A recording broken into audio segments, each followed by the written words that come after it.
Guðný vill hafa hlutina á hreinu. Fréttir klukkan 7, hryggur á sunnudögum og ef sumarið kemur ekki þá fer hún til Spánar. Í fyrra fór Guðný á eftirlaun, greip tækifærið og keypti hlut í húsi á Spáni. Æ, Guðný. Guðný sjúkratryggð á Íslandi þar sem hún dvelur bara öðru hvoru á Spáni. Hún þarf þó ekki að hafa miklar áhyggjur, fóturinn á batavegi og kærastinn sér til þess að okkar konur skorti ekki neitt. EES sér hitt. Býtu við, EES? Ég hélt að þetta myndband fjallaði bara Guðný og sólina og ævintýri hennar á meginlandi Evrópu. Þetta helst í hendur.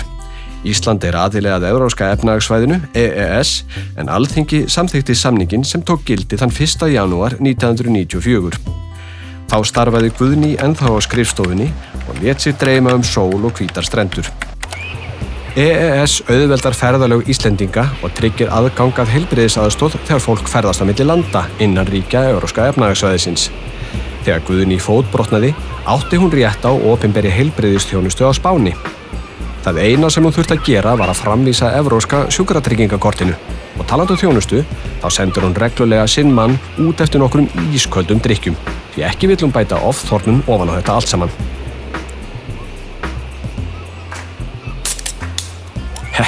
Þessi Guðný.